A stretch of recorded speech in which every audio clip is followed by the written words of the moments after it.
माय माऊली नमस्कार. विविध कथासार ग्रंथातून श्रीराम कथामृताचे अभिवाचन करत आहे. मागील अपूर्ण भागाचा पुढचा भाग आपण श्रवण करूया. प्रतिक्रियेत लिहा जय श्रीराम.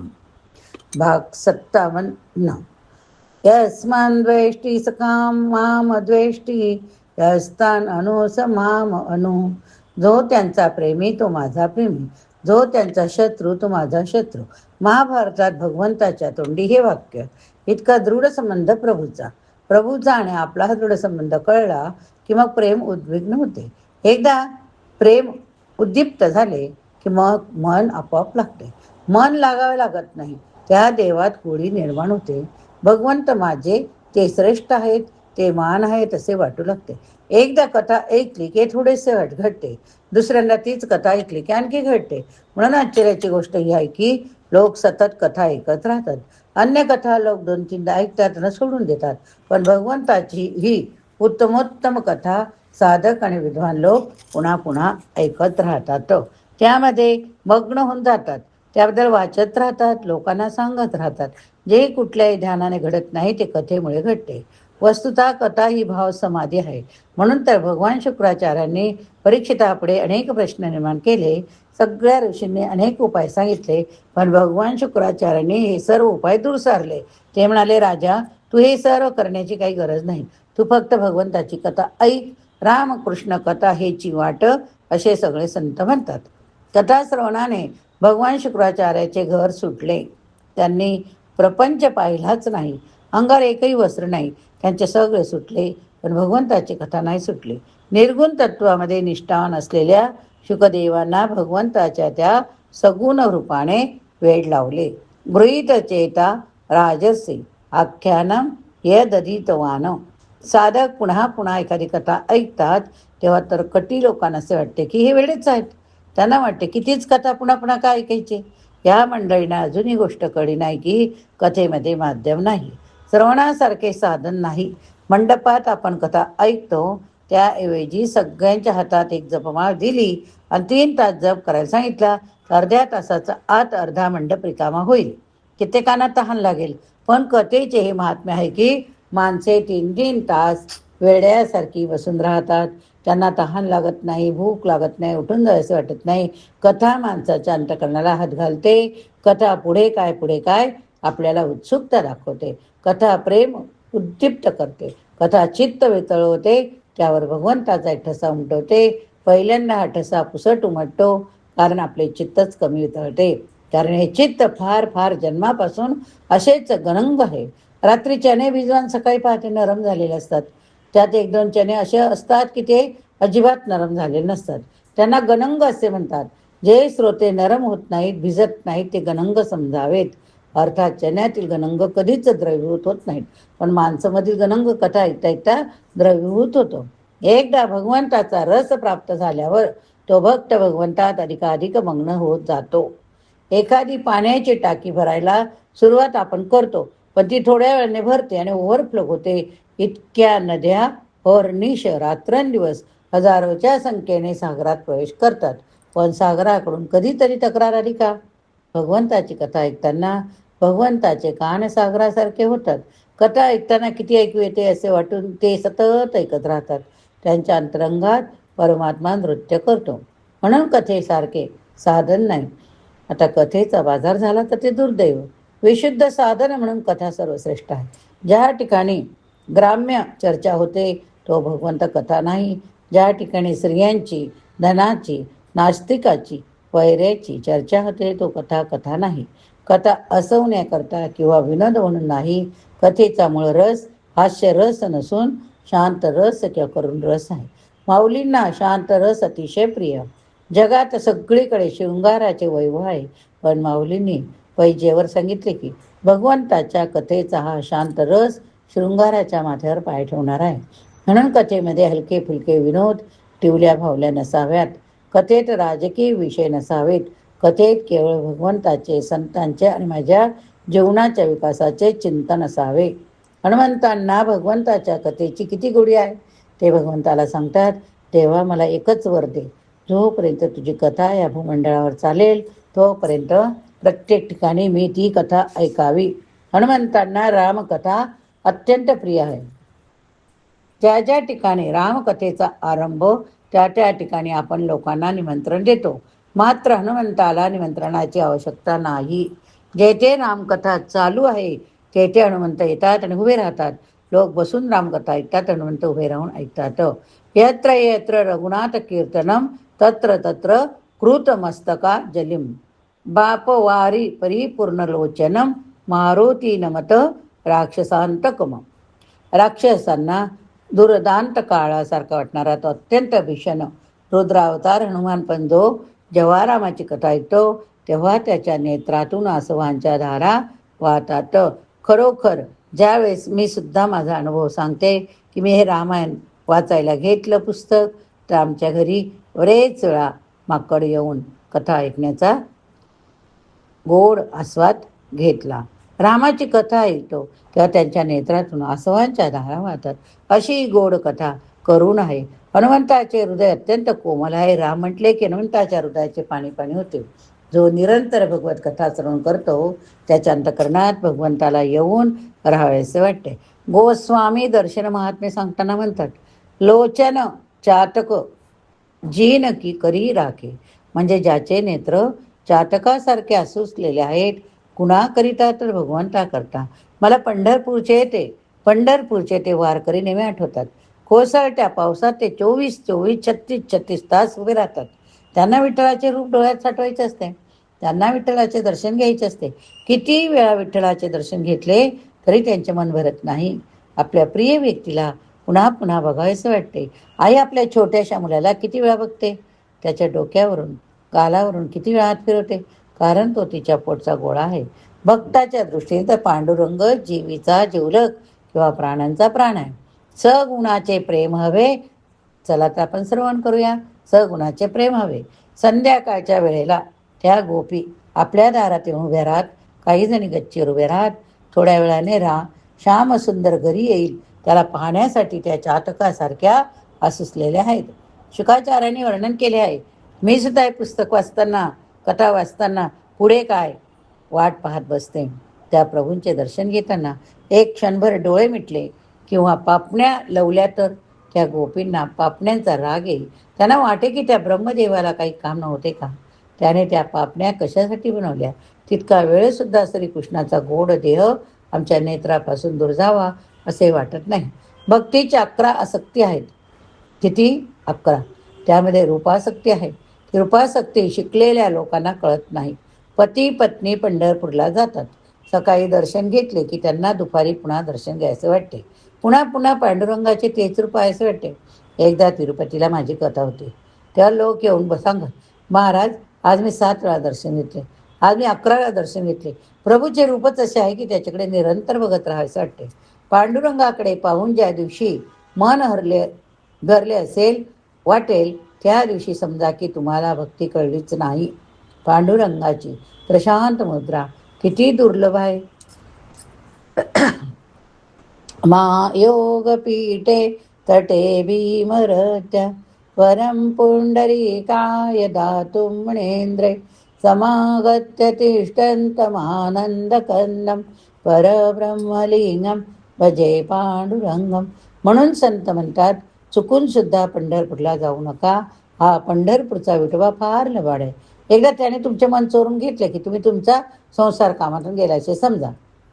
मायात पांत्या पती भीमरत्या दिगंबर कोपी तमाल नील विज्ञस्त अस्तोपी नितंब बिंबे धूर्त समाकर्षती चेतवेतम. हा फार धूर्त, तो दिसायला भोळा दिसतो. हात पण कमरेवर ठेवले, काय दाखवण्याकरता? मी काही घेणार नाही, तुमचे दोन्ही बघा, तुमचं तुम्ही बघा. वृंदावनातला कृष्ण निदान काहीतरी खेचून घेतो, पण हा अजिबात हात सुद्धा हलवत नाही हो. पण त्याने एखाद्याकडे कटाक्षाने पाहिलं की तो त्याचे चित्त चोरून घेतो बरं का. नामदेवरायांना हीच भानगड झाली. त्यांचा संसार करता येईना. त्यांना त्यांची बायको विचारायला लागली, अहो तुम्हाला काय झालं, त्या काळ्याने तुम्हाला काय केले? असा हा विठोबा सगळ्या देशाची तीर्थयात्रा नामदेवाने केली आणि येऊन सांगितले, पंढरीसारखे सुख मला कुठे मिळाले नाही. त्याकरिता तो देव भरून बघावा लागतो. भगवान नेत्र मिटून उभे आहेत खरे, पण कुठल्या तरी क्षणी ते नेत्र उघडून आपल्या भक्ताकडे बघतात. ते केव्हा बघतील सांगता येत नसल्यामुळे तुम्हाला 24 तास त्याच्याकडे बघत राहिले पाहिजे. मंदिरात देवापुढे चातकासारखे प्रेमाने बघावे. मंदिरात मुसळेपणाने कुठून तरी घुसले, ठाण कणघंटा वाजवली, 10 पैशाचे नाणं फेकलं, एखाद्याची गिरकी घेतली आणि लगेच निघालं. त्याला दर्शन म्हणत नाही हो.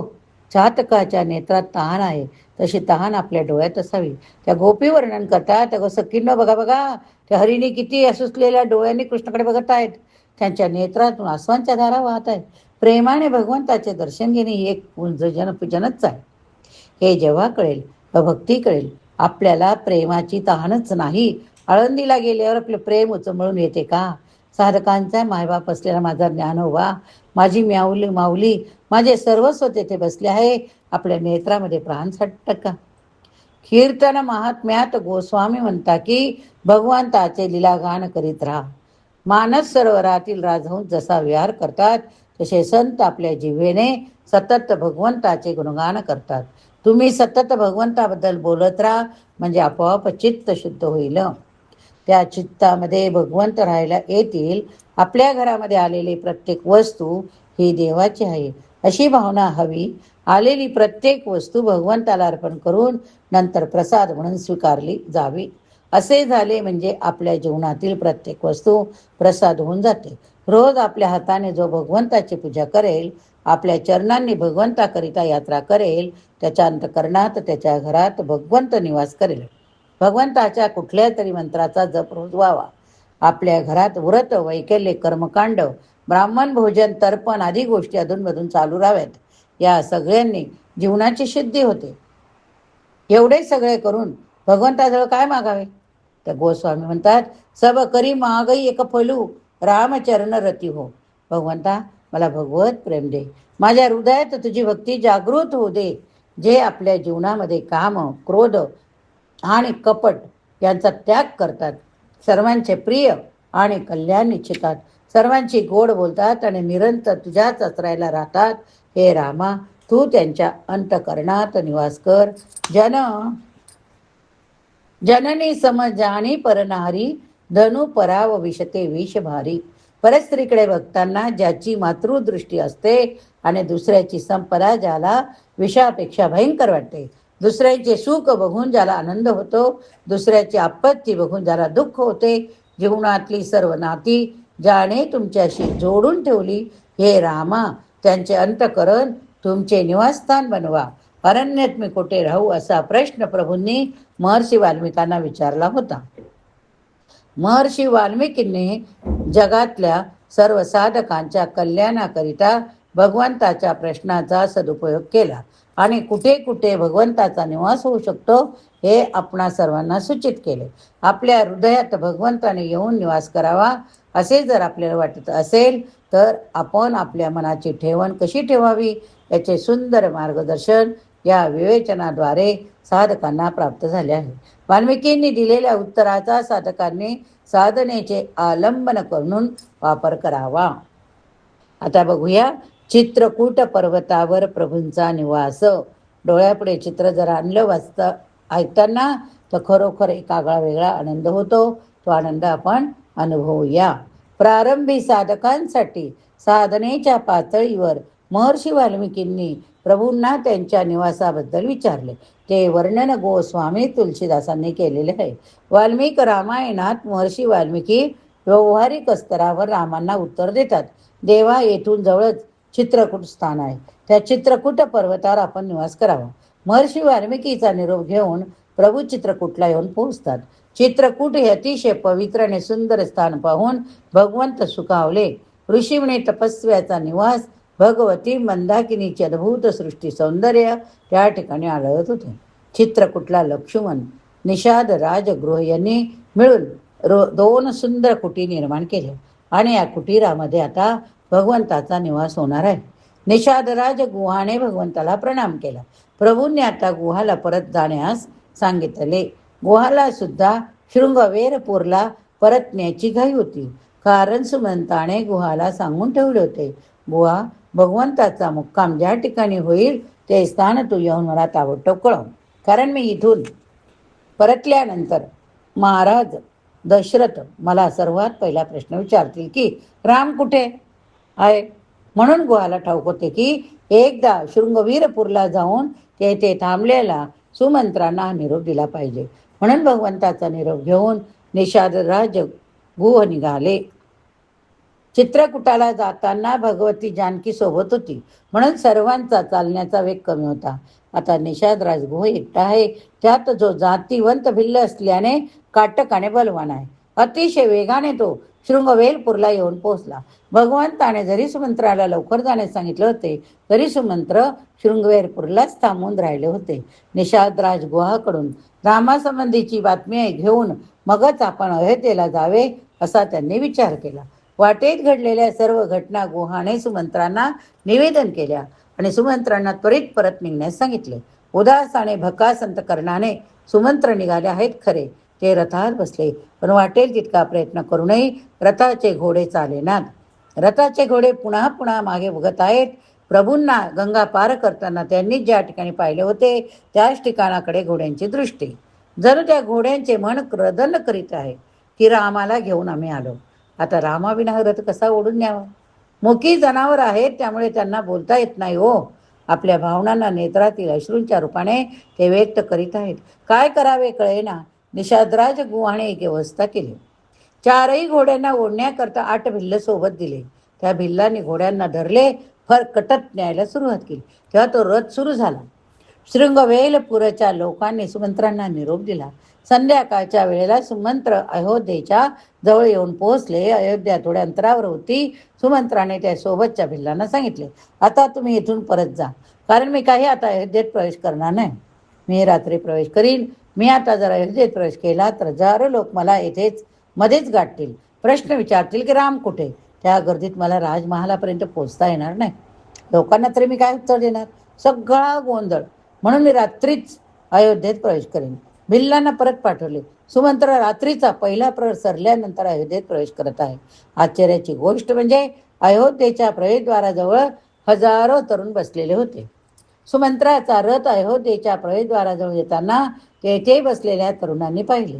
विरहाच्या ज्वाला त्या नगरीला कशा पळून टाकत आहे याचा अनुभव सुमंत्राने घेतला. त्या सर्वांना आशा होती की सुमंत्राबरोबर प्रभू परततील. सुमंत्र त्यांना 4-8 दिवस इकडे तिकडे फिरवतील आणि प्रभूंना परत घेऊन जाईल. आपले राम असे जातील थोडेच. प्रत्येकाला बडी आशा. पण रात्री आलेला रथ पाहिला. सर्वत्र एकच हल्लकोळ झाला. रथ आला असे म्हणत सगळे तरुण रथाजवळ धावले. ज्यावेळी त्यांनी रिकामा रथ पाहिला त्यावेळी त्या तरुणांनी टाओ फोडला. अयोध्येच्या वेशीवर बसलेल्या वृद्धांना देखील कळले की रथ रिकामा आला. सगळ्यांनी रथाला घेरले. सगळेजण एकच गलका करीत आहेत. ते प्रश्नांचा भडीमार करतात. सुमंत्रजी, श्रीराम कुठे आहेत. इथून गेल्यावर तुम्ही कुठे कुठे गेला होतात. राम आता परत येणार नाहीत का. हजारो प्रश्न. सुमंत्र भांबावला. जे घडू नये म्हणून ते दुपारी नव्हते, ते रात्री पण घडले. लोकांचे रामप्रेम अलोट. म्हणून शेवटी अयोध्येच्या सैनिकांनी हस्तक्षेप केला. लोकांना दूर केले. रथ आपल्या ताब्यात घेतला. सैनिकांनी तो रथ पुढे नेला. लोक मात्र किंकाळत आहे, शोक करत आहे. आता राम कसले येता. बघा आपल्या दरवाजाकडे आणि रामाची वाट पहा. खरोखर आपल्याला आपल्या दरवाजात राम दिसतोय का बघा. यायचे असते तर रथातच परत आले असते. आता श्रीरामांचे येणे होत नाही. सूचनेप्रमाणे रथ कौशल्य मातेच्या महालाकडे न्यायचा होता. कारण भगवान वनाला निघाले तेव्हा महाराज दशरथांचा मुक्काम कैकेयीच्या महालात होता. आता महाराज कौशल्याच्या महालात आहेत. या ठिकाणी हा भाग संपवूया. पुढच्या भागात आपण बघूया महाराज दशरथांचा शोक. जर तुम्ही श्रवण केले असेल प्रतिक्रियेत लिहायला विसरू नका. जय श्रीराम.